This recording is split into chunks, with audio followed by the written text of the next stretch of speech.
Está começando mais um MFcast, o podcast do MF Rural.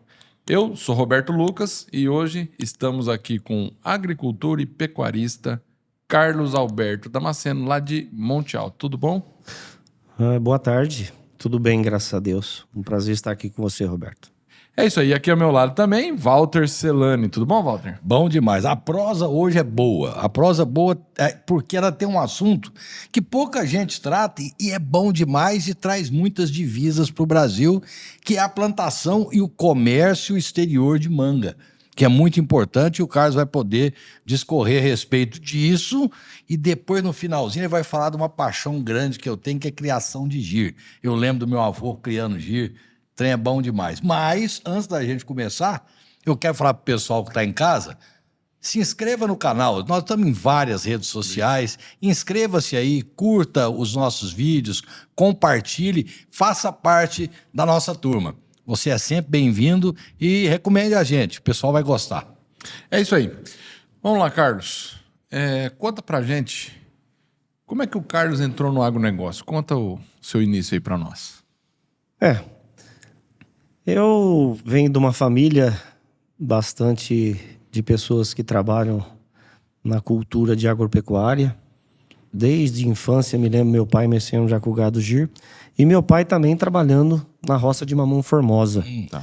Sou nascido em Monte Alto, uma cidade do interior do estado de São Paulo. Filho de Domingos Gonçalves Damasceno. Uma miscigenação, ele, de índio búgrio com português. E minha mãe, descendente da Suíça, von Natzingen, Hilda von Natzingen Damasceno. E um privilégio ter ela como mãe.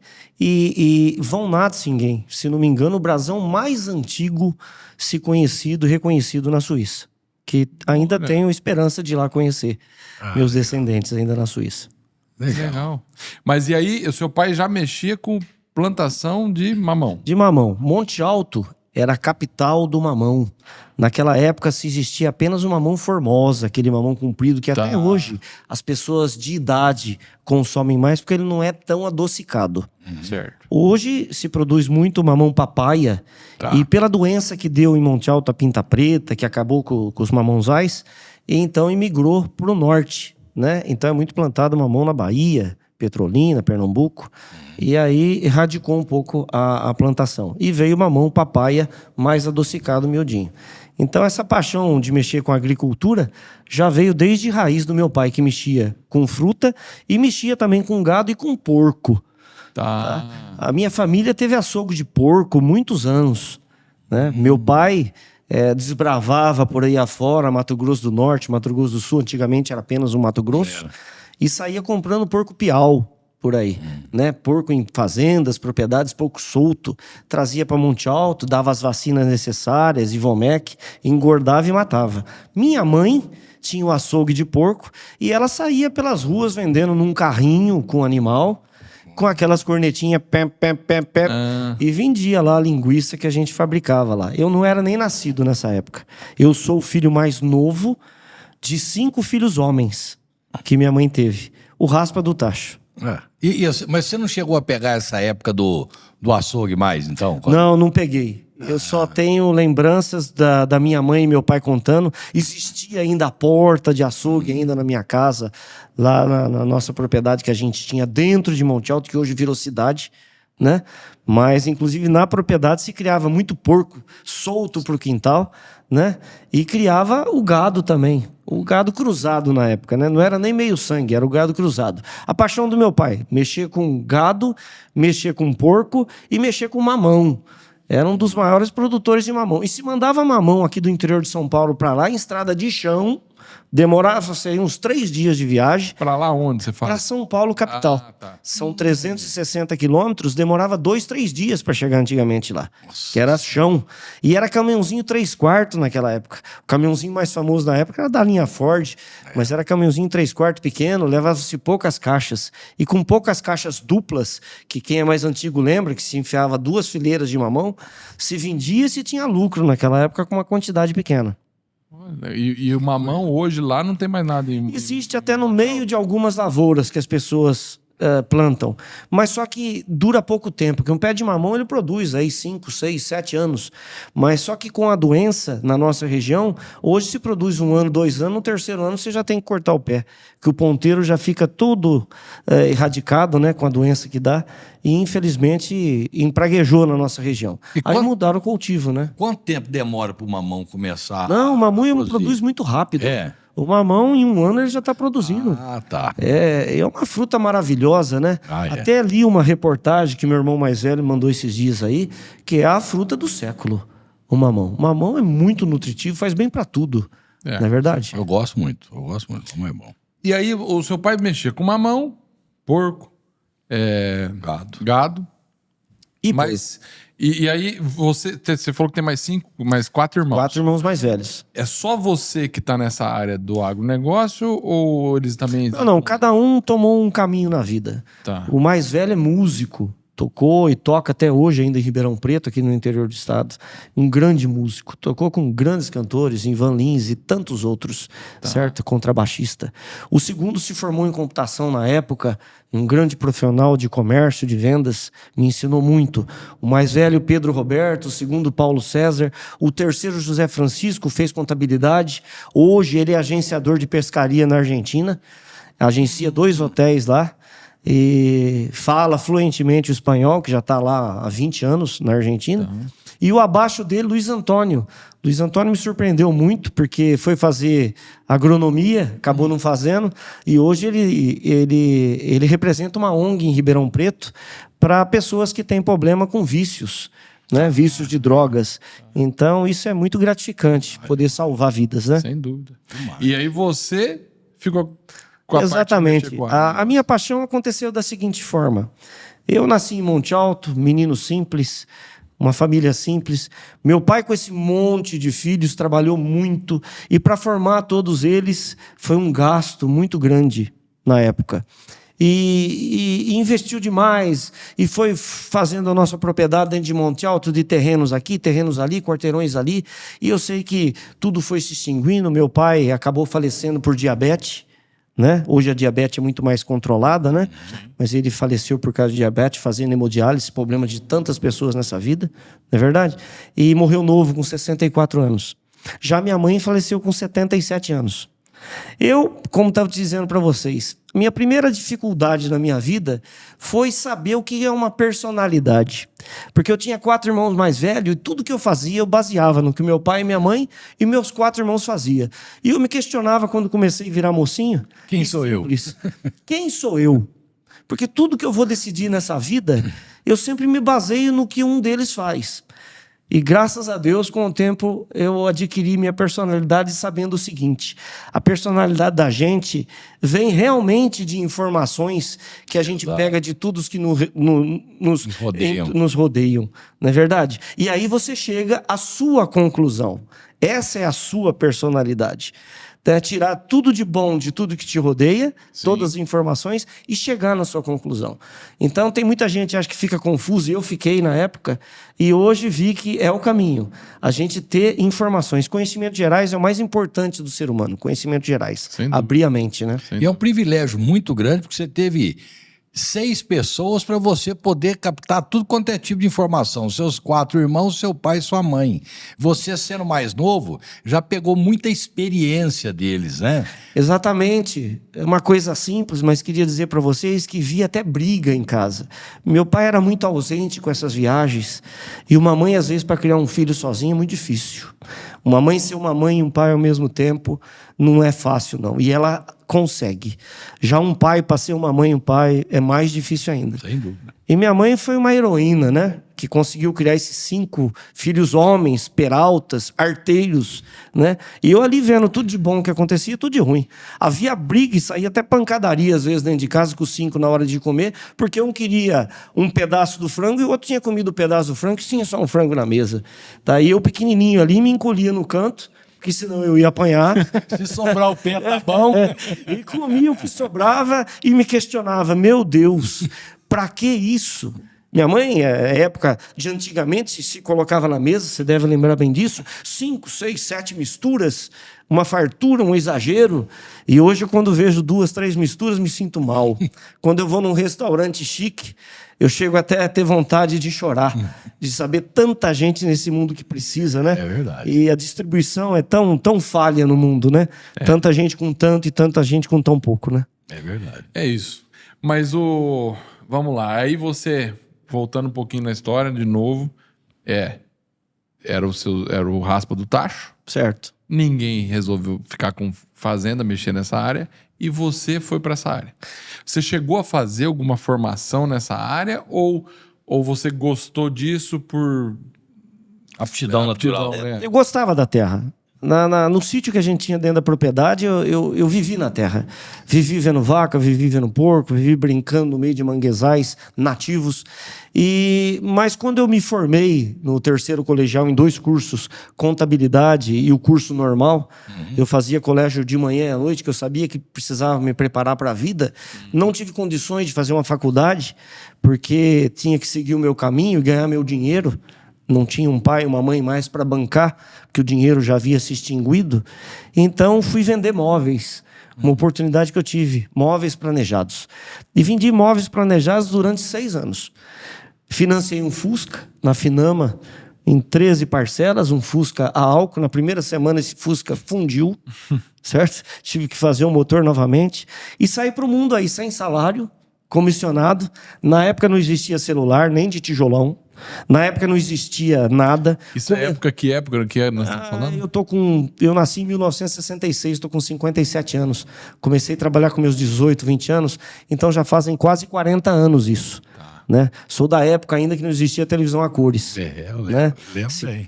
Então, colocava aquela tela azul na frente lá pra gente poder ver ela azul e falar que era a cores. Né? Você falou uma coisa, me lembrou uma coisa engraçada. Isso, eu não lembro desse negócio da tela azul, não. Tinha uma tela azul, tinha umas que era verde. Você me fez lembrar de uma coisa, eu era menino, então o dente estava torto aqui, e é justamente por causa disso. Aí o papai me levou naquela época, colocar aparelho no dente era um absurdo de caro, né? E meu pai colocou aparelho no dente. Aí encontrou um amigo dele na rua, perguntou para ele: ô Tati, você já comprou televisão colorida? Né? Ele falou: mostra a televisão colorida para ele. Era tudo as borrachinhas coloridas. A televisão naquela época era caríssimo. Aqueles ferrinhos tudo grudado com cimento, era bravo. É a época que ventava e a gente lá na antena, porque a antena era fixa, você tinha que ir lá virar, porque o vento virava a antena. Isso eu peguei um pouquinho da antena de virar, ainda peguei um pouquinho. Não, mas um pouquinho. E aí, vendedor de imóveis, foi muito bem sucedido. Tinham mais de 100 vendedores na empresa. Eu sempre pegava 2º, 3º colocado com muito mérito, porque os meus pedidos não davam nunca diferença, nunca davam problemas com os meus clientes. Aprendi demais com os clientes, pessoas cultas, de família. Entrava nos seus lares para planejar um closet, planejar um banheiro, uma lavanderia, e aprendi muito com isso. Foi uma vida que levava a marmita de casa dentro desse Fusca. E comia, tinha os pontos certos para mim parar, conhecia as formiguinhas embaixo das árvores e sempre o restinho dava para elas. E aí comecei a me interessar até por formigas, para você ter uma ideia. Eu gosto de me aprofundar em tudo que eu faço. Esses 6 anos foi muito gratificante. Se furasse um pneu, tinha o step. Mas se furasse o step, eu estava ferrado. Eu tinha que dormir, porque eu não tinha dinheiro para consertar. Na região de Mococa e Cajuru, passava a noite, às vezes, ali, e rezando, para que não acontecesse nada no carro, que eu teria muito medo de dormir dentro do carro a noite toda. E não tinha celular. E não tinha socorro naquela época. E durante o dia, no sol quente, quantas vezes, dentro do meu Fusca, conversando com a minha sombra e almejando um futuro melhor. Todos os carros me apodavam, mas eu ainda era feliz que eu tinha um Fusca. E tenho muito orgulho disso. Isso é bom. Isso é bom. Isso é bom você poder contar. Isso é que enriquece a gente, na verdade, né? A riqueza nossa está nas memórias, né? O sofrimento enobrece. Sem dúvida. Eu tenho uma palavra para dizer para vocês. Eu sei que talvez eu não vou agradar a todos, mas alguma coisa que eu disser que for de bom proveito para alguém nessa vida, me sinto orgulhoso, me sinto feliz, porque eu acho que a base da vida é fazer a caridade. Eu acho que Deus, Jesus, ou alguma coisa que você tenha fé, um bem maior, o propósito do ser humano é esse. Foi o que minha mãe me ensinou. Fazer a caridade, meu filho, pense você que ajudar o próximo. Não. Você, na realidade, está se ajudando a si próprio. É a lei do retorno e nem precisava isso. Porque quando a gente tenta ajudar o próximo com alguma palavra ou mostrando o caminho, a gente está se ajudando e está sendo feliz já com isso. Sem dúvida. Não precisa nem recompensa para isso. Mas Deus é tão generoso que Ele nos dá. E nos dá mais rápido do que imagina e uma abundância enorme, né? Então eu faço caridade pedindo a Deus que não me dê nada em troca. Que dê a troca que se Ele vai me dar, que dê para o próximo que precisa mais. Porque eu já sou um homem feliz e realizado. A única coisa que eu peço na minha vida é que tenha mais algum tempo de vida, não para uso próprio, sim para continuar mostrando o caminho para os meus filhos e para todo mundo que precisa de ajuda. Disse o seguinte: quem tirar ou conseguir ajudar a tirar um das trevas, estará tirando o mundo inteiro. E eu já tive esse privilégio de tirar alguém, pelo menos do vício do álcool. O álcool, que é o maior vício do Brasil, que eu estive na Argentina e lá não se toma cachaça, lá se toma vinho. O álcool, eu acho que aqui no Brasil, a cachaça, muita gente toma, e socialmente não se faz mal uma caipirinha. Mas se fica embriagado com o álcool, muito barato. É isso que faz com que uma pessoa se vicie, não é verdade? E aí estraga muitas famílias. E não se atentam para isso. Se atentam aí para maconha, para cocaína, para morfina. Mas a verdade é que a base, infelizmente, é o álcool. Que, infelizmente, é mal administrado no nosso país. Fato. Isso é fato. É verdade. Concordo. Você estava se emocionando quando você estava falando, lembrando das suas...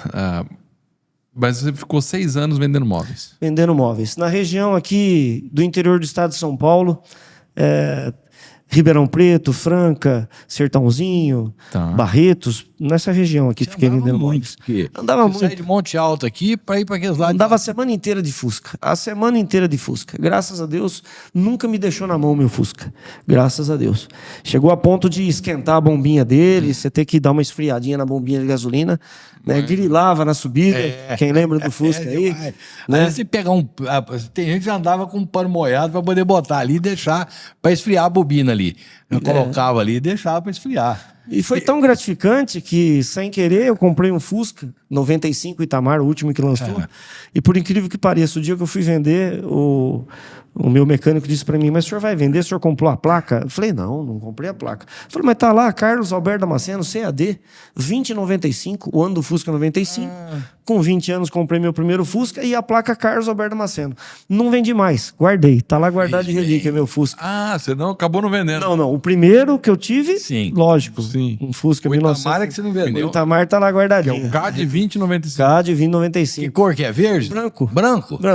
O Fusca que eu tive é o primeiro, branco. Não é muita coincidência, né? Acho que coincidências boas é Deus. E coincidências ruins são tentações, né? Que a gente deve orar muito para não tê-las. Daí, da parte do móvel, tive a oportunidade de trabalhar com fruta. Fui convidado para vender fruta no mercado municipal de São Paulo, capital. E aceitei essa oportunidade. Me casei e fui para São Paulo. Fui aventurar, tentar fazer meu pé de meia na cidade grande. Né? Precisa ter muita coragem para ir para uma cidade grande, principalmente uma pessoa do interior. Que é que nem eu digo para você, lá na cidade grande, tudo de bom que existe vai ter. Mas tudo de ruim que você não quer, também vai ter.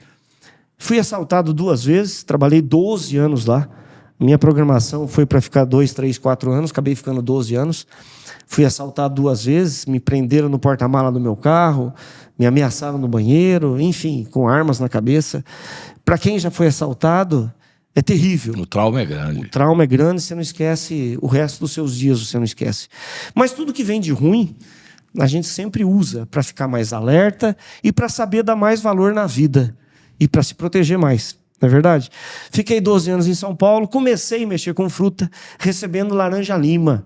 Só vendia laranja-lima, aquela laranjinha que é docinha, que normalmente se faz suco para criança. Né? Tem pessoas também velhas que gostam, é uma delícia aquela laranja, né? De várias qualidades. E fui muito bem representado lá e vendia muita laranja lima. Mas você vendia, você tinha uma banca de venda ou como é que tinha um ou você box. vendia? E até hoje eu tenho 2 boxes. Os 2 boxes são do lado de fora do Mercadão do Parque Dom Pedro de São Paulo. Sim. Já fazem mais de 30 anos que eu tenho os 2 boxes lá, certo? Hoje, a gente já vende várias outras qualidades de fruta. Me especializei em limão, mandioca, manga, carambola, goiaba, frutas regionais, né? Mas com a base hoje de manga. A manga é o ano todo, manga o ano todo e mandioca o ano todo.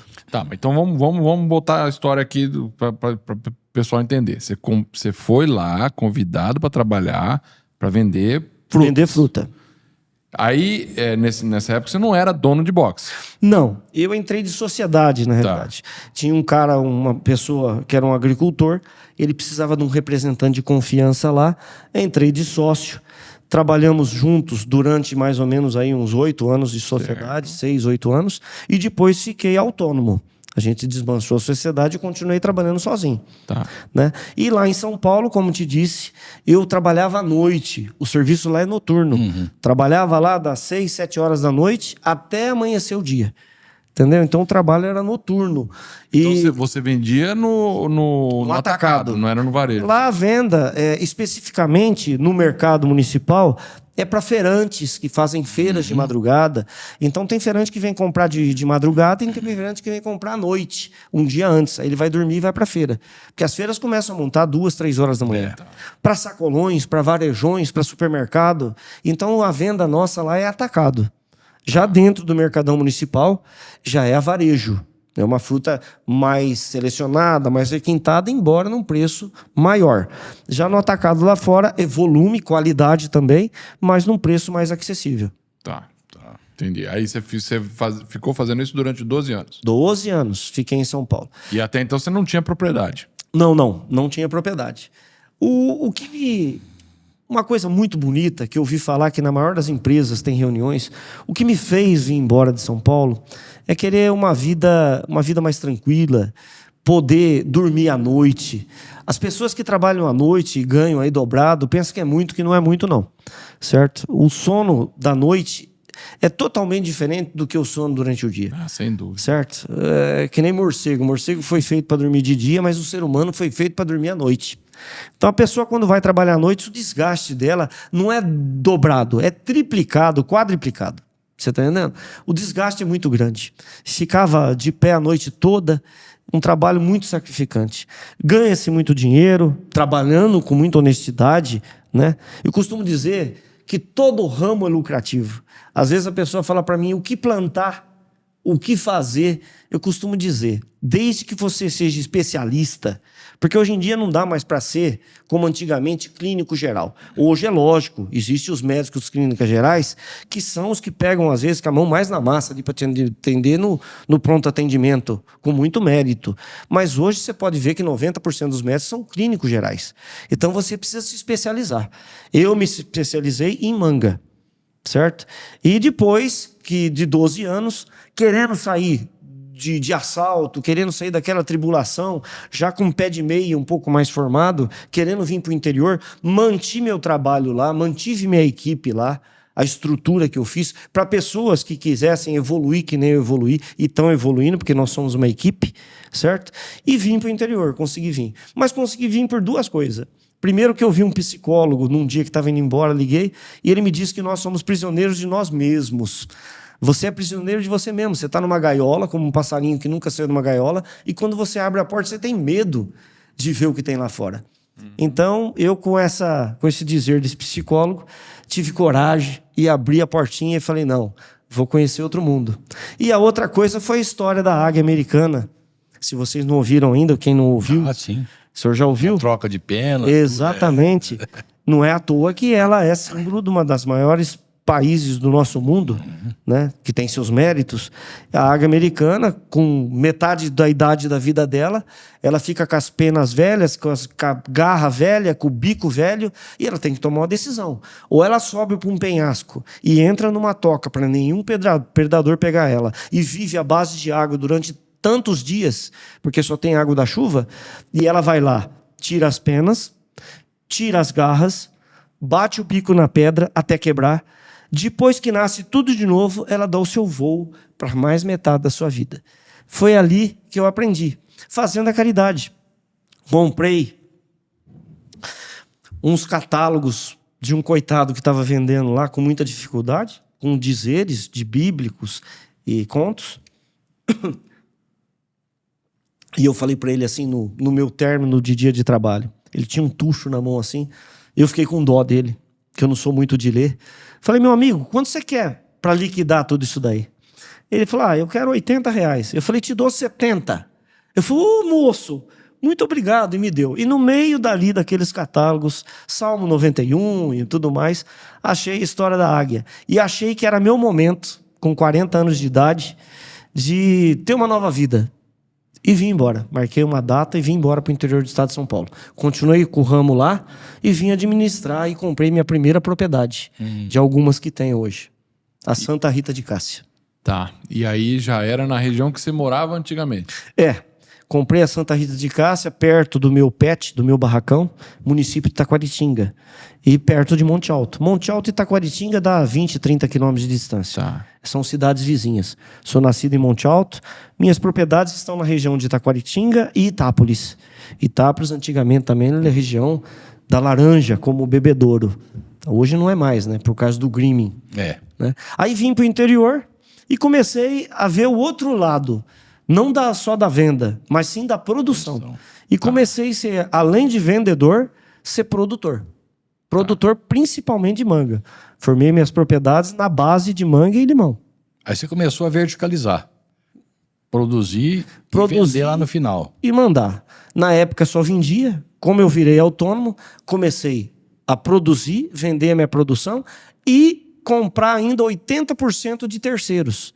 Ainda comecei a comprar. Aí eu comprava, produzia, mandava e vendia. Esse foi o primeiro foco, mercado municipal. Depois eu vi que podia-se ter mais aproveitamento da manga em si. Comecei a mandar manga para moagem.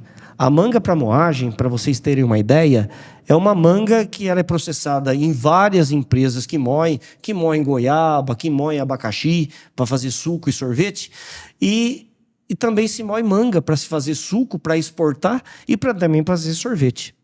E aí comecei, além de mandar manga para mercado interno, capital, comecei a mandar também as mangas de qualidade, de deformação, uma manga que passou um pouco do ponto de madura, não que esteja estragada, mas não uma manga de primeira, uma manga de segunda linha, mas de qualidade para moagem. Comecei com 2 linhas, então. A manga de venda para consumo e a manga para moagem. E acabei sendo um dos maiores fornecedores de manga para moagem, aqui da região do estado de São Paulo, processando mais de 2 milhões de quilos numa safra aí de 3, 4 meses, aqui em Taquaritinga, com empresas aqui regionais. Tá. Para entender um pouquinho, ali em Taquaritinga, você começou plantando manga. Teve limão também, é isso? Comecei plantando manga e depois plantei limão. Depois plantou limão. Mas hoje você tem limão ainda ou não? Tenho limão e manga. Limão e manga. Limão e manga. Das mangas, qual é o cultivar que você tem lá? Então, é que nem eu te falei, a gente tem que aproveitar todo o ciclo da manga. O nosso ciclo da manga aqui, por incrível que pareça, não começa aqui na nossa região. Quando se fala manga aqui, começa aqui de Rio Preto para baixo. De São José Rio Preto para baixo, indo para o interior, indo para Mato Grosso, para Santa Fé do Sul, Aparecida do Taboado, essa região aí, o clima, quanto mais você vai para lá, mais quente é. Certo. Então a manga lá adianta naturalmente. Quanto mais calor e mais umidade, a manga dá mais precoce. Lá se começa com a manga rainha, que se fala até hoje, que se chama manga Aden. Uma manga de pé grande, uma manga avermelhada, bonita, que dá aí 20, 30, 40 caixas num pé de manga e sem agrotóxico nenhum, que os antigos plantavam muito para agregar valores e fazer sombreamento para o gado. Entendeu? Então essa manga Aden foi quando eu comecei a trabalhar. Eu comecei a trabalhar com a Aden e manga Bourbon. Os antigos muito conhecem a manga Bourbon. É uma manga de cor averdicada. Hoje em dia tem pouca produção, sabe? Porque o povo come muito com o olho. O povo quer uma manga vermelha, né? É a primeira impressão. Mas, na verdade, às vezes, nem tudo que é mais bonito é mais gostoso. Para mim, na minha opinião, uma das melhores mangas que existe, e eu sou produtor de manga, é a manga Bourbon e a manga Adem. São mangas raízes e sem agrotóxico. Depois vem a manga espada comum, aquela uma que todo mundo conhece, que tem nas cidades, que você chupa e enche o dente de fiapo de manga. Essa é a manga espadinha. Quando tá verde, tem gosto de leite. Você tá entendendo? Então, essas são as mangas nativas da região. Manga Adem, manga Bourbon e espadinha comum. Porque hoje se lançou uma espadinha que se chama espadinha vermelha. É uma manga produzida em laboratório e não tem fiapo. Ela é a mais adocicada, vermelha por dentro, no mesmo formato da espada. Uma manga maravilhosa, que agrega muito valor, e uma manga precoce, a espadinha vermelha. Bom, então começamos com a manga Adem lá de baixo, a Bourbon, depois a manga espada comum, e depois disso vem a Tumiatin. Tumiati. Manga Tumiati é uma manga nativa, a manga mais resistente que existe, vinda da Índia. O nosso maior produtor do mundo de manga, para quem não sabe, não é o Brasil, é a Índia. A Índia é uma referência mundial, tanto no gado zebuíno, que tem mais de 100 tipos de gado zebuíno, a qual fui convidado agora para ir em outubro do ano que vem, na maior convenção, pela Roberta Bertinho, uma grande parceira, uma grande amiga, certo? Tive a honra de ser convidado e vou, com muito mérito, muito lisonjeio da minha parte. Mas aí vem a manga Tumiati, que é a mais nativa e a que dá menos praga, porque ela é mais resistente, certo? Ela é pura, então ela tem uma resistência maior. Que nem um cão vira-lata. Você pode ver que um cão vira-lata pega muito menos praga, né, do que um gado gir, que é um gado também puro, não é verdade? Que veio da Índia, né? E como também a manga Tumiati, que é a manga mais assim, não é a mais produzida hoje. Hoje a mais produzida depois da Tumiati vem a manga Palmer, que se inventou uma manga que não tem fiapo e adocicada. E para o paladar de criança e para o paladar feminino, a manga adocicada é a mais atrativa, que contém mais açúcar. Tanto é que o consumo de vinho mais seco é para homem. É lógico que tem muitas mulheres que apreciam vinho seco. Os maiores apreciadores são de vinho seco. Mas o paladar doce atrai muito o paladar feminino e de criança. Então, por isso veio a manga Palmer. É a manga mais comercializada hoje no Brasil. Se chama manga Palmer. Isso comercializada mercado interno. No mercado interno, no Brasil. Está se exportando também, mas na falta de outras. Tá. Depois da manga Palmer vem a manga Kate. A manga Kate é uma manga pouco produzida aqui na nossa região, porque é uma manga mais difícil de cultivo e é a última da sequência. Já que é a última, exige um cuidado... O que é a última da sequência? Da sequência que a primeira, a manga Adem, começa sem gasto, bem dizer zero, começa em outubro. Aí depois vem, em novembro, vem a Tumiati, em dezembro vem a Palmer, aí a Palmer vai até em janeiro, e em fevereiro vem a safra da manga Kate. A manga Kate é uma manga mais graúda, menos adocicada, que para o paladar masculino agrada muito, inclusive para o meu, quando está madura. E digo para vocês, a melhor manga para se chupar em qualquer fruta é madura do pé. Agora, você fala, por que a manga madura do pé é mais doce? Porque ela está no ponto e a natureza é perfeita e ela chupou as raízes da árvore pelo caule, todos os nutrientes para que ela esteja no ponto de adocicação para você chupar. Se você pega uma manga antes dela estar pronta, o doce dela ainda não foi ainda puxado pelas raízes o suficiente. Isso a grosso modo para explicar para a população, certo? Então a manga madura do pé é mais adocicada. A verde que você tira e vai estufar ela, ou esquentar ela, ou embrulhar no jornal... Ela já não fica tão doce. Porque ela tem um amadurecimento precoce, sem estar no ponto para colher, não é verdade? E ela fica mais... Ela não fica vermelhinha por dentro, ela fica mais amarelada e mais azeda. Essa é a verdade, ela não fica tão boa. Aí a manga Kate, voltando, que é o mais interessante de tudo, é uma das mangas mais exportadas do Brasil. E são exportadas para o Reino Unido. Reino Unido, Inglaterra e países vizinhos. E ela não é consumida lá in natura, a fruta. Ela é consumida lá em salada, ou então café da manhã, ou em petisco. Existem 3 formas de exportar a Kate. E por que a manga Kate? porque o paladar deles é um paladar que não quer coisas tão adocicadas. E a outra coisa que é a manga, por natureza, que menos oxida. Tá. Quando você corta qualquer outra manga, em 1, 2 dias ela tá preta, ela fica oxidada. A manga Kate, ela tem um componente dela mesmo, que quando corta, ela demora o dobro ou o triplo do tempo para ela pretejar.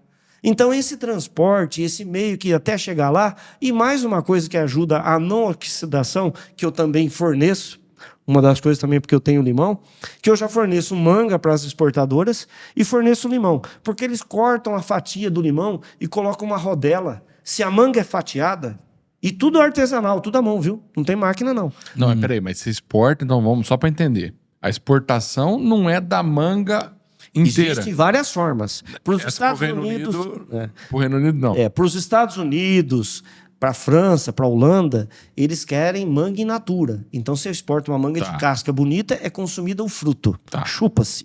Ou corta-se. Estados Unidos e... Estados Unidos, Holanda, Canadá, são países que gostam disso daí. Agora, já outros países lá do Reino Unido, eles não gostam de fruta in natura. Eles querem fruta para salada, para comer com rúcula, para comer com alface. Nós mesmos aqui achamos muito bom comer com isso. Sim, então, eles servem de 3 formas. Ou a manga fatiada, ou a manga em palito, ou a manga quadriculada. Tem essas 3 formas de corte. Em palito, você pega numa cumbuquinha a vácuo e come em palito no café da manhã, depois do almoço. É uma sobremesa. Então exporta ela já cortada aqui. Não. Eu forneço a manga in natura. A empresa, ela corta... Corta aqui no Brasil. Corta, põe a vácuo, põe no avião. É tudo exportado por intermédio de avião. Porque tem que ser jogo rápido. Tem que ser rápido. Até porque é coisa que perecível. Oxida, né? Não é verdade? E isso, com tudo isso, a manga Kate é a manga mais consumida, principalmente no Reino Unido. Mas agora existe uma nova manga, que inclusive tive o privilégio de conhecer há uns 8 anos atrás e plantei, e estou indicando para todo mundo plantar, se chama manga maçã. Não sei bem ao certo, a maçã, precisava conhecer quem inventou essa qualidade, né? Mas creio eu, lá no meu pensamento, que talvez seja um cruzamento de tumiate com manga Adem. Porque é uma aparência muito grande das duas. A manga maçã já chama-se maçã, acho porque a pigmentação dela realmente parece uma maçã. Uma manga linda e que nos últimos 2 anos está sendo muito exportada também, in natura. Inclusive uma manga que sai antes da tumiate. E tudo que sai antes ou depois da safra agrega mais valor. Você, na tua vida, você tem que ser diferenciado. O óbvio, o que todo mundo faz, isso daí é corriqueiro. Sim. Você sempre precisa fazer o que ninguém faz, ou antes ou depois. E ainda depois de fazer isso, tentar fazer com volume. Aí eu costumo te dizer, se você perde com pouco, você está ferrado, você vai perder tudo que você tem. Se você perde com muito, você não precisa arriscar tudo, arrisca metade. Você vai perder metade e ainda vai sobrar metade. Se você ganha com pouco, você está ganhando muito pouco. Agora, se você ganha com muito, vou te falar, hein? Você cresce. Então, você tem que ser hoje especialista no que faz, ter quantidade, qualidade e ser diferenciado. Ainda tirar quantidade fora de época. Eu, normalmente, sou o cara que primeiro mando manga para o mercado municipal e o último que mando. É isso que é o difícil. Porque você mandar uma fruta na safra... ou você trabalhar num dia fresco, isso qualquer um faz. Eu quero ver você trabalhar debaixo de chuva, não que você tenha que fazer isso, mas quantas vezes eu tive que trabalhar debaixo de chuva, com uma capa, lógico, para me proteger, ou num sol ardente, ou num feriado, para mim conseguir fazer o meu pé de meia. Porque para mexer com coisas perecíveis, não tem dia, não tem hora. Sem dúvida. E mexer com animais, piorou. Ainda mais se for leite. Porque a vaca não espera para tirar leite e não quer saber de feriado, não. Ela tira leite segunda a segunda. E a fruta é a mesma coisa, ela não espera, ela vai decompor e pronto, né? Agora, só para entender aqui, a Kate, então, começa lá a Adem, que é a primeira. E a última é a manga Kate. A última é a Kate. Isso na nossa região. Tá. Aí a Kate, você falou que pro Reino Unido, ela é cortada. Cortada. 3 formas de cortar. Só para entender... Aí faz a vácuo e manda ela embalada a vácuo. Mas a vácuo ela não amassa ou ela, não, tem uma... Põe numa cumbuquinha, numa cumbuquinha, põe um sulfilme, um plástico por cima, uma rodela de limão e vai a vácuo. E quando não, tem embalagens também plásticas, durinha, e coloca também a vácuo. Deve ter mais algum. Eu já fui convidado para visitar a indústria, sou um dos maiores fornecedores do estado de São Paulo. Eu sempre falo humildemente, porque eu tento sempre agregar o que eu acabei de falar. Ter qualidade, quantidade, fora de época, você está entendendo? Porque senão, pouco volume não se faz nada. Tem que ter volume. Como tudo, né? Exatamente. Agora, mas aí você fala que você consegue mandar essas todas, porque na sua plantação você tem de todas essas variedades. Nem todas. Tem algumas que eu compro. Ah, tá. Tem algumas que eu compro. Eu então tenho você especificamente 3 variedades. Tá, entendi. Então eu compro algumas. Essas que vão para exportação, eu tenho. Eu tenho. Agora, para mercado interno, aí eu compro de fora. E você tem qual variedade lá plantada? Eu tenho para plantar para exportação. Eu tenho manga maçã, eu tenho manga tomiate, eu tenho manga palmer e tenho manga Kate. Essas são as mangas mais exportadas. Essas eu tenho produção própria minha que eu exporto. Agora, manga espadinha vermelha, manga Adem, manga... Aí essas daí eu compro de fornecedores para mercado interno. Porque para exportar, nós temos que ter selos. Eu comecei com 3 selos e hoje eu tenho 5. A maior dificuldade de exportação de manga é você conseguir esses selos. Porque os selos são regidos lá de fora. Eles terceirizam as auditorias aqui no nosso país, mas são fiscalizações externas. Eu até escrevi aqui o nome dos 5 selos hoje, inclusive vou ter uma auditoria agora dia 15 na minha propriedade, uma auditoria que às vezes um dia só não é o suficiente. Amanhece e anoitece com 2, 3 auditores, tá? Contratados lá para a Inglaterra, e a gente fica ali com a auditoria o dia todo. A auditoria dos selos, para você ter uma ideia, é o seguinte: hoje são selos que se chama GRASP, Global Gap, Tesco e Nurtury. Esses 4 selos, eles representam a qualidade de fruto, o cultivo e o manejo. Tá? Não pode ter animal no meio da roça, não pode ter esterco, certo? Para você ter uma ideia. Decretos de animais.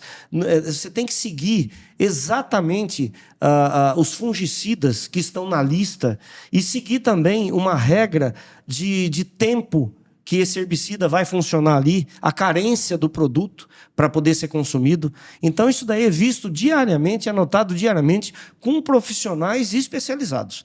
Eu tenho uma equipe lá especializada na minha propriedade, com cursos periódicos mensais, para vocês terem uma ideia, para a gente conseguir esse selo. E já tem esse selo aí, muito gratificante, acho que já faz aí uns 10 anos. E o último se chama SMETA, que parece que não, mas é o principal. O SMETA se diz saúde e bem-estar. Eu falo funcionário, que é uma palavra corriqueira, que para mim está errado. Para mim é parceiro. Isso daqui é o bem-estar do meu parceiro. Para mim, funcionário vem ainda de escravidão. Ninguém é empregado de ninguém. A lei de trabalho diz que você é livre para ir e vir do jeito que você quiser. Você é contratado e você sai da firma a hora que você quer. Você tem livre-arbítrio. Então, eu costumo dizer que não são meus funcionários, são meus parceiros. Então, meus parceiros são muito bem tratados, uma equipe de muito respeito, de família e muito bem instruídos.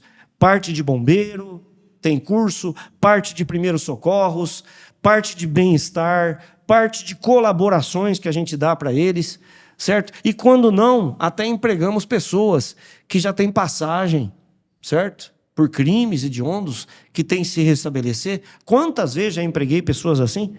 Para dar uma nova chance para a pessoa? Alguém precisa contribuir, porque senão, como é que vai fazer? Então, esses 5 selos é o mais difícil, mas embora não impossível. Isso daqui é tudo questão de determinação e informação. E esses selos é só para o Reino Unido ou ele serve a exigência de outros países também? Esses 5 selos servem para o globo terrestre. Ah, tá. Eu posso exportar para qualquer parte do país. Frutas rastreadas, o meu nome está aí, a minha cara está aí para bater, para dizer que é tudo muito bem feito. Porque as frutas, quando chegam lá no exterior, passam por análises. Análise de resíduos, certo? Análise de qualidade, de insetos. De insetos, você está entendendo? Então, se você sai com uma fruta aqui com um ovinho do inseto lá dentro e chega lá, aí a fruta começa a ficar, porque você colhe ela de vez aqui. Senão ela vai apodrecer até chegar lá. Aí quando ela chega lá, os insetos começam a eclodir, a sair de dentro da fruta. Você está entendendo? Isso é terrível. Então a gente tem que seguir criteriosamente o que precisa se fazer. Ou seja, foi um desafio para mim e agradeço a Demar Ogata, um amigo meu, que ele tinha esse selo e me deu referências. E hoje, para você ver como é que é fazer a caridade, né? Ele me ajudou de pronto atendimento e hoje eu compro as mangas deles para exportar. Porque hoje ele não tem mais o selo e a gente tá junto, somos parceiros e amigos. Show de bola. Coisa boa. Deixa eu te perguntar uma curiosidade. Você falou aqui uma hora que os pés de manga Waden, né? São aqueles pés grandão. Nativos, aqueles pés grandes. Na produção comercial, de produzir volume, são esses pezão grandes ou você faz uma poda, eles são menores? Porque eu fico imaginando aquele monte de pé assim. Isso é uma excelente pergunta que você fez. Antigamente a gente não conseguia controlar as árvores, o tamanho dela. Principalmente aqui, que as chuvas aqui ninguém controla. A chuva é controlada por Deus. E cada ano que passa está sendo diferente.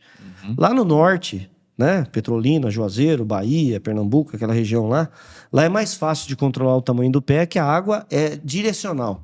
Vem lá do Rio São Francisco, nos projetos, e direciona na raiz. Então o cara joga o tanto de água que ele quer. Certo. Pode fazer estresse. Exatamente. Esses estresse aí são com componentes. Se fala pacobutazol, cultar. Isso daí você pega e coloca na raiz da árvore e faz ela, engana ela para ela entrar em dormência.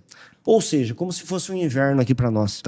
As nossas frutas, quando entram em dormência no inverno, aí ela pega o que acontece? Ela sofre um estresse de água, tá? Ela fica que nem uma vaca magra. Diz que vaca magra que pega a cria mais fácil, né? E a fruta também. Quando você judia dela, quando você corta a água dela e vem o inverno, depois ela pega e ela retribui, dando flor e frutos.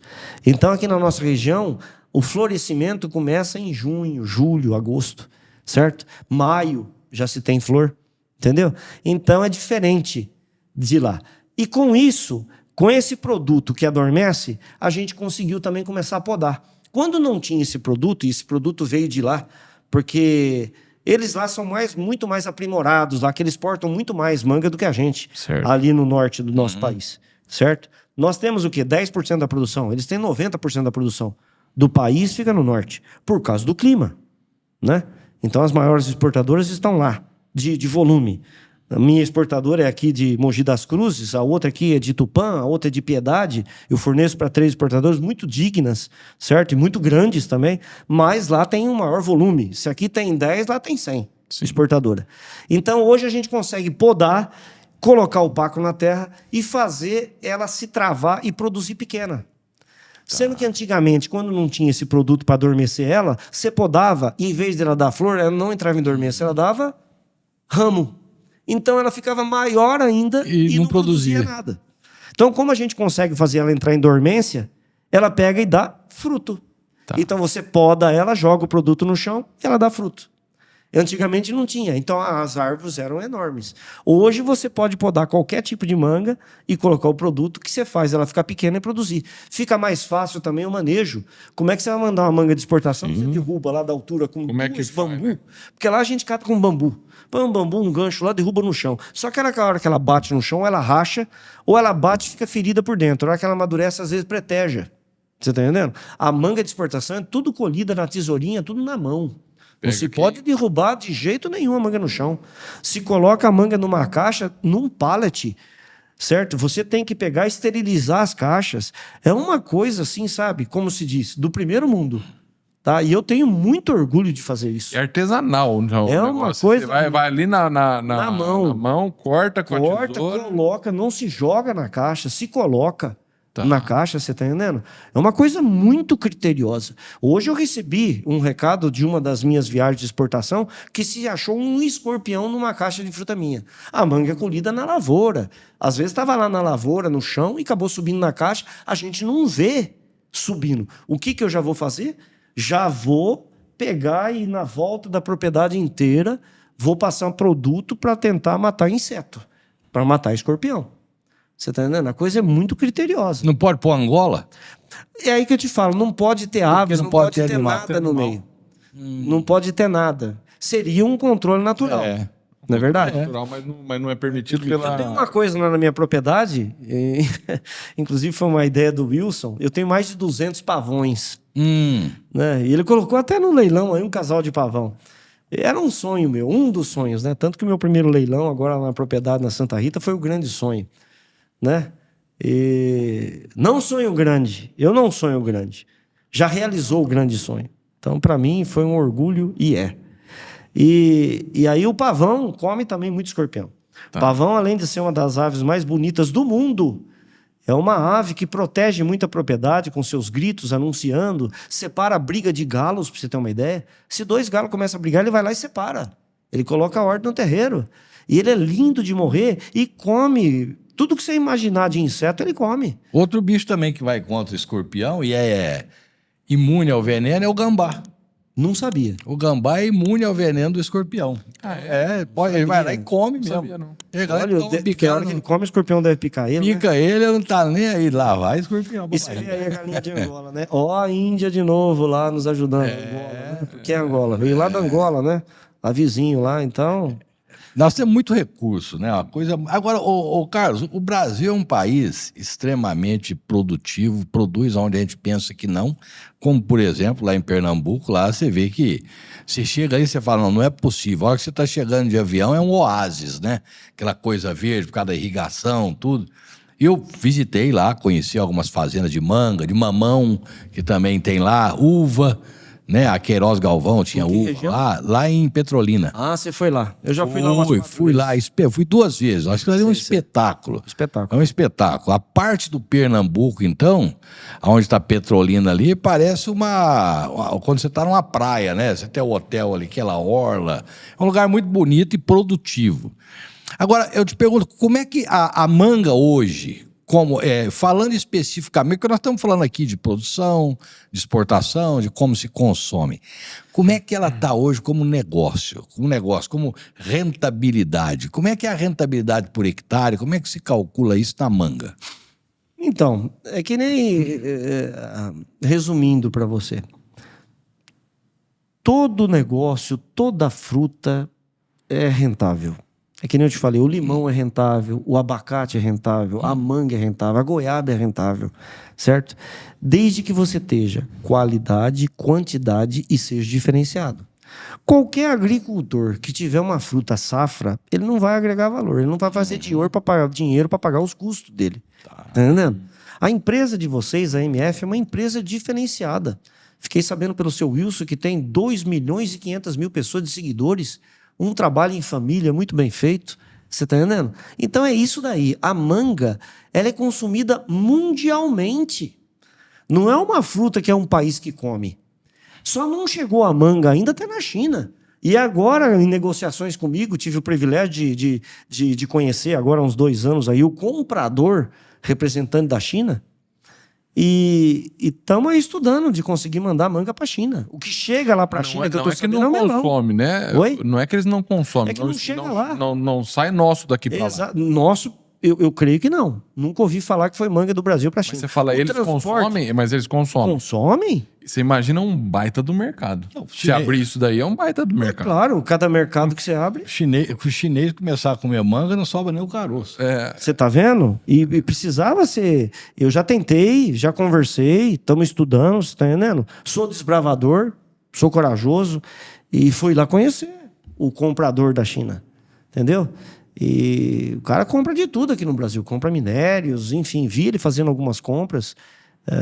muito interessante, viu? Muito interessante. Quem sabe a gente não manda, né? Claro. Mas mandamos aí para muitos países já. Muitos países. Então a manga é uma coisa muito lucrativa. O que está precisando é de pesquisas na área da agricultura. Eu não estou falando de política aqui, não. Nós temos uma doença na goiaba que chama nematóide, que agora a Embrapa, com seus méritos, desenvolveu uma muda que é resistente a nematóide, que é um fungo que dá na raiz e mata e extermina o pomar. Você tem que erradicar. Agora, se inventou, então, essa muda. Mas na manga, nós estamos tendo um problema terrível da bactéria. Bactéria põe medo no ser humano, na planta e em tudo. Bactéria. Bactéria Xanthomonas. É uma, talvez, imigração, não sou muito aprofundado, mas que veio, talvez, do Grimming da laranja, que também é uma bactéria Xanthomonas. Você está entendendo? Que erradicou os nossos pomares aí no estado de São Paulo. Então, essas xantomonas na manga precisa de pesquisas para que haja produtos sistêmicos. Para vocês entenderem, existem 2 tipos básicos de produtos, de fungicidas, enfim. É o de contato, que você passa e gruda na manga. E aí chove, lavou, foi embora. E existe o sistêmico. O sistema é como se você estivesse doente e recebesse uma injeção na veia. Ele circula o corpo ou circula a planta. E ele fica circulando na carência dele de 20 dias, 30 dias. Então, esse sistêmico é que iria combater os xantomonas da manga. Porque, na realidade, eu comparo um pouco a bactéria com o câncer. Ele se erradica, ele fica na planta toda, até no solo, para você ter uma ideia.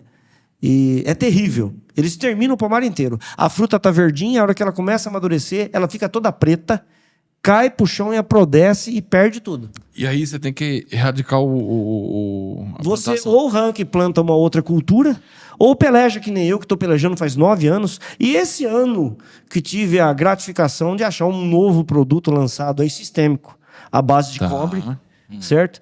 E deu resultado na minha lavoura. Inclusive, estou indicando o que fez bem para mim, indicando para todos os meus parceiros produtores, que é uma esperança de ter um controle melhor. Isso nunca aconteceu com você lá de ter que erradicar todos os pés? Olha, Ou vou já ser aconteceu? sincero, a erradicação só não se passou pela minha cabeça, porque além de eu ter a minha produção e ser exportador e mandar para tudo mais, eu ainda compro de muitos parceiros, que às vezes tem regiões ainda que não estão muito atacadas, certo? Das xantomonas. Então eu compro de várias regiões. Mas se fosse só minha produção e dependesse só disso, talvez teria arrancado. Porque nós sofremos além... Porque qualquer ferimento que a manga sofra, o fruto, ela entra. Ela é uma bactéria oportunista. Qualquer ferimento que você tem, ela entra. Como Tipo, se fizer uma baixou a machucada, imunidade, ela tá... você está entendendo? Então, um vento de uma terra, de uma areia que bate, você está entendendo? Ou uma geada que deu, que queimou, um sol excessivo que queima, que esses raios solares, a planta, qualquer ferimento ou rachadura, a bactéria entra e vai acabar com o teu pomar. Você falou em sol excessivo. Eu vi uma vez manga, plantação de manga, tudo branca assim. Eu falei, nossa. Aí eu falo, mas isso aqui não é agrotóxico. O que é que vocês passam para proteger do sol que eles usam? Tem vários produtos para passar. Existem películas, né, que se passam só para cobrir, você não enxerga ela. Existe o cal, certo? Você passa um cal, principalmente do lado da planta do sol da tarde. O sol que mais quente é do meio-dia para frente. O sol da manhã não queima tanto, mas o sol da tarde ele tem um ciclo maior. Às vezes vai escurecer 7 da noite, dependendo da época do ano. Então ele tem 7 horas de sol. E de manhã, às vezes, tem 5 horas e meia, até ele esquentar demora. Né? Então se passa esse cal. E até uma dificuldade, que depois, na hora de comercializar, você precisa ficar limpando. Isso. E a manga perde o brilho. Você tá entendendo? Então isso é muito prejudicial. Mas se você não fizer isso, chega a dar ferida. Exato. Uma ferida, uma mancha preta, que estraga a qualidade da fruta. Quando eu vi, ele falou assim, não, mas não é veneno isso aqui não. Pode ficar tranquilo. É um tipo de cal. É cal. Eu queria só perguntei só para, mas é isso aí, é cal. Ô, Carlos, você falou uma coisa, desculpa. Você falou uma coisa que eu achei interessante, que é essa questão das doenças e de ter pesquisas para combater isso, para ajudar o produtor. Outro dia nós estivemos batendo um papo aqui, eu vejo, por exemplo, os produtores, os pecuaristas, principalmente na Nova Zelândia, tem um detalhe. As empresas ou as universidades que fazem pesquisa, elas fazem pesquisa baseadas nos problemas dos produtores. Então, os produtores levam o problema para a universidade e a universidade trabalha para ele. Será que aqui no Brasil não falta um pouco disso, das universidades abrir as portas para o produtor rural e chegar e falar o que você precisa aí dentro que eu vou pesquisar aqui na nossa universidade? Quer dizer, falta um pouco dessa, eu diria até um pouco de humildade mesmo, porque é um ambiente de ensino. Será que eles acham que sabem tanto que tem que falar para o produtor o que fazer e não ouvir o produtor que está sofrendo no dia a dia? A verdade é que eu, nesses meus 32, 33 anos aí de agricultura, eu nunca consegui aqui no interior do estado de São Paulo ver a visita do ministro da Agricultura. Entendeu? Eu acho que o ministro da Agricultura deveria vir aqui na nossa região e fazer uma reunião com os produtores, porque nós somos o pulmão da sustentabilidade de fruta do país. Aqui nós somos os maiores produtores de abacate, Minas também é com certeza, né? Mas nós temos aqui goiaba, temos manga, temos limão, você está entendendo? E somos os maiores produtores do país. Eu acho que da parte Embrapa, estamos sendo bem atendidos. Tanto é que quando apareceu a bactéria na manga, eu fiz alguns depoimentos e mandei para vários setores.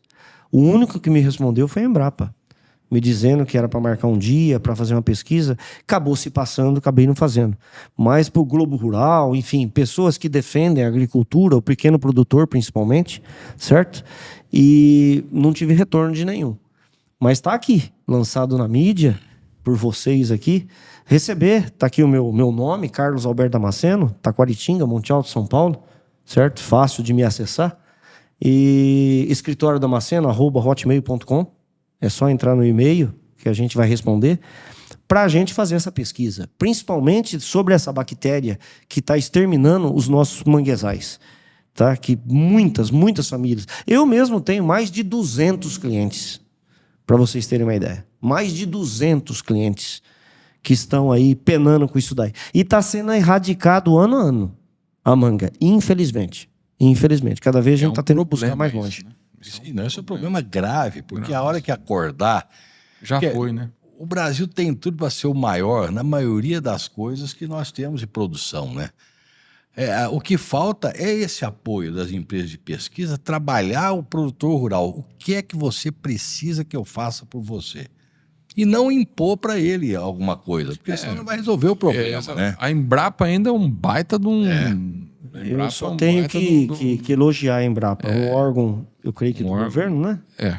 Então, só tem que elogiar. Isso daí tem que ser elogiado. Mas quanto à presença aqui do líder do nosso país, representando o Ministério da Agricultura, eu faço esse apelo, não só para mim e não só na variedade de manga, em todas as variedades. A exportação é uma realidade. Eu não estava conseguindo exportar esses dias, vocês sabem por quê? Porque os nossos aeroportos estavam sobrecarregados, os depósitos, de mercadorias importadas.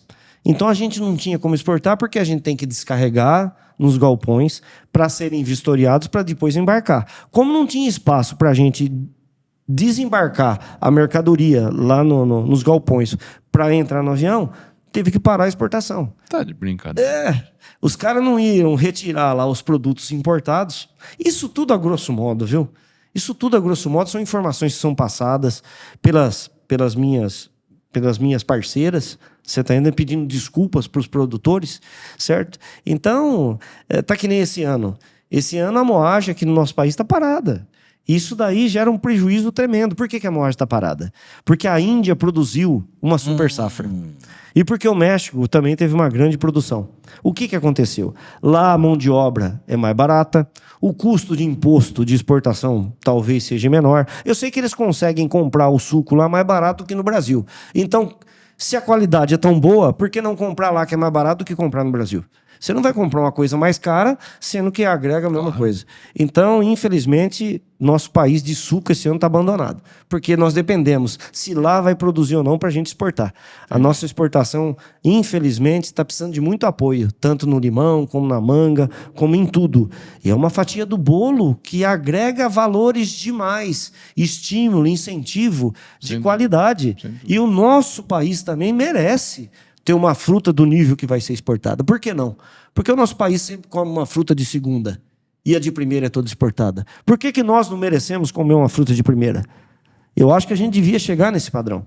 Então eu acho, esquecendo qualquer tipo de política, eu sou neutro em política, neutro, e sempre tenho orgulho da nossa administração em geral, que quem está lá sabe o que está fazendo, e por mérito, mas eu digo para vocês, o nosso país é um país de clima e de um povo abençoado, mas, infelizmente, de muitos anos, mal administrado. Porque se for um país bem administrado, era para ser a maior potência do mundo faz muito tempo. Por esse clima que nós temos aqui, que produzimos o ano todo. Minérios, água, agricultura, grãos, é uma infinidade de coisas, não é verdade? Hoje, manga, o Brasil, que é o terceiro maior produtor? É o terceiro maior produtor. Índia, México e Brasil.